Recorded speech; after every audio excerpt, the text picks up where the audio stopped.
ስለዚህ እተም ብሽም ሰብአዊ ዝንቀሳቀሳ ብሽም ሰብአዊ መሰል ዝንቀሳቀሳ ወይጦታቱን እንተኾና ሓደ ክልተ ልብ ዘይቆፀሩ ህፃናት ደቂ ገለዮም ኢሎም ናይ ልመና መሳርሒ ገይረን ተሰኪመንኦም ፈቀዶ Human Rights Commission ፈቀዶ ጀኔቫን ካልእን እናኸዳ ሎሙን ከም ትማሊ ነዚ ጉዳይና ክርምሳ ኣብ ኤርትራ ዘለው ኡስራት መጋደድ ሕማም ኮሮና ከይኮኑ ይፈርሑ ብዝብል ዝተዋሃደ አጀንዳ ብናይ Human Rights Commission Amnesty Internationalን ካልኦት ናይ ስለያ መርበባትን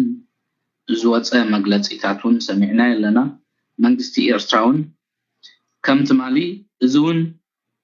ንጉልባብ ሕማም ኮሮና ተጠቂምካ ንመንግስቲ ኤርትራ ንምቅያር ሓድሽ አጀንዳ ሬጅም ቼንጅ ምዃኑ ተገንዚብዎ ኣሎ ንዑ ዘውግዝ መግለፂ ወይ ዝኹነን መግለፂ ናውፅኢሎ ማለት እዩ ስለዚ ንሕናውን ነዞም ከምዚኣቶም ዝኣመሳሰሉ ወይጦታት ሸለል ከይንብሎም ሎሙን ከም ትማሊ ብዘይ ዝኾነ ይኹን ሰጋእ መጋእ ክንምክቶም በዚ ኣጋጣሚ እዚ ካብ ገዛ መንእሰያት ህዝባዊ ግንባር ንሓድነት ኤርትራውያን ኣብ መላእ ዓለም ክንላቦ ንደሊ ማለት እዩ ስለዚ ድሕሪኡ ኣብ ጉዳይ ኢትዮጵያ ክንከይዲና ኣብ ኢትዮጵያ ቁፅሪ ኢንፌክሽንስ ወይ ከዓ ሕሙማት ምናልባት ሎም መዓልቲ ዝወፀ ኣይረኣኾን ስጋብ ትማሊ 69 በፂሖም ነይሮም ካብ ዚኣቶም ቶም 3 መይቶም እዮም 10 ድማ ሓውዮም ይብሉ ኣለው ስለዚ ኣብ ኢትዮጵያ ሓያል ዝኾነ ኢንፌክሽን ኣሎ ማለት እዩ ስለዚ ቁፅሪ ግዳያት 69 በፂሕሎ ካብ ናብ ምምልላስ ንዝኾነ ይኩን ሰብ ክንምዕድ ክንክእል ኣለና ካለ ኣብ ኢትዮጵያ ለንቀነ እቲ መንግስቲ state of emergency ወይ ከዓ ናይ ህፁፅ ድንጋጌ ኣዋጅ ኣውጅሎ ዶክተር አቢ አሕመድ ዓሊ በቃሉ ብናቱ ጽሑፍ ዘአወጀ አዋጅ ስለዚ ዶክተር አቢ አሕመድ ዓሊ ነዚ state of emergency ወይ ከዓ ናይ ህፁፅ ድንጋጌ ኣዋጅ ንሓሙሽተ ወርሒ ስጋብ መወዳእታ ወርሒ ነሐሰ ክጸንሕ ኣውጅሎ ነዚ ዶክተር አቢ አሕመድ ዓሊ ዘአወጆ ናይ ህፁፅ ድንጋጌ ኣዋጅ ውን ቤት ምክሪ ሚኒስትራት ኢትዮጵያን ከምኡን ወከልቲ ህዝብታት ኢትዮጵያን ወይ ከዓ ፓርላማ ኢትዮጵያ ኣጽዲቆምሉ ኣለው እቲ ትሕዝቶ ግን ናይ ብሓቂ ብዘይካ ምስቲ ናይ state of emergency ወይ ከዓ ናይቲ ህፁፅ ድንጋጌ ኣዋጅ ዘውፅኦም መምርሒታት ኩሉ ክትግበሩ ኣለዎም በብግዚኡ ዝወፁ መምርሒታት እናተኸተለ ህዝቢ ከተግብር ኣለዎ ካብ ምባል ሓሊፉ ንጹር ዝኾነ እንታይ እዩ እዚ ትሕዝቶ ናይ state of emergency ኣይተነግረና ኣሎ ስለዚ ካብቶም ብትሕዝቶ ናይ state of emergency ተሻቂሎም ዘለው ሓደ ወያነ ትግራይ እዩ ስለዚ ወያነ ትግራይ ባዕሉ እኳ በኣፉ ዓዊሉ ተዘይተዛረቦ ብተፈላለዩ ናቱ መርበባት ኣቢሉ ኣሻቂልዎ ከም ዘሎ ናይ ዘኣዋጅ እዚ ስጋብቲ ምርጫ ዝካየደሉ ግዜ ተባሂሉ ንሓሙሽተ ኣዋርሕ ስለምንታይ እዩ ክኸውን ተደልዩ ስለምንታይ ከዝርዝር ትሕዝቶ ናይዚ state of emergency ዘይተገልጸ ዝብል ዓብ ሻቅሎት ዕዲርሎም ኣሎ በዓል ለተፅን በዓል ወይዘሮ ጭንቀት ናይ ብሓቂ ዝኸሻቅሎም ግቡ እዩ نعي كم زمسلني نالبات دكتور أبي أحمد علي نزو كورونا أوش تحتير جزء تدا خقاصات أراقيلو سقاب حجي سلس كلتا متقعدتات تعويتو لهم دكتور أبي أحمد علي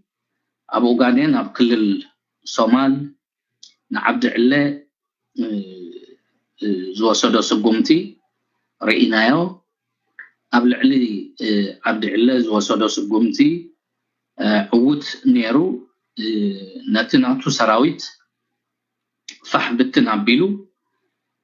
نتناتو من محدار أفريسو كالت نعوقو زمتش وي سوز داليو من محدار تخيلو نعبد إلها بتابيج هليكوبتر أسيرونا بعد سواخن زمصو كلنا نذكرينا اتخلاي أبزي ناي نعرب أوروميا كل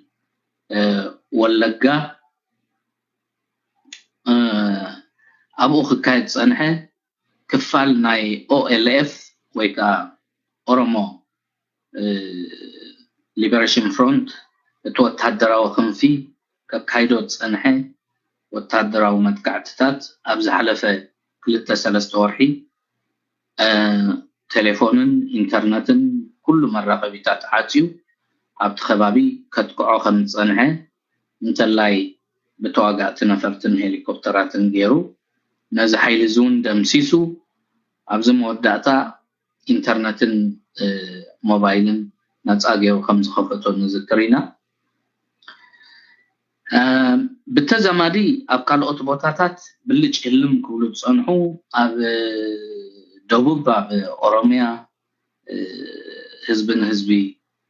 خكايت صنحة أمانغو أوروميان سومالين زنبرا قجت أب بينشانغول كباب متكل زنبرا قجتات أب كل الأمحارة زنبرا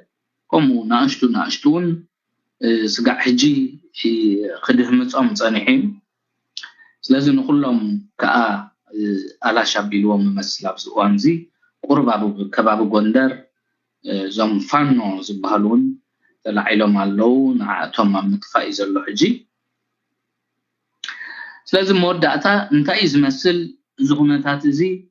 دالا حما خيدو تي قند اذا شبرو زلو سقاب حجي مفتح خير قبلو تصنحه زناي ويانا قدايو ويانا قا أبز حلفة كلتا عمت الدخيمويو بعبيو قبال الكال الدخيمو تراي زي كونه أبز مود داتا وانكا نزل بروغريسيف بارتي مسرته نيه ودق مسافرسه حجي خنا بي زبال ناي قرب غزي صنيحو امود داتا جن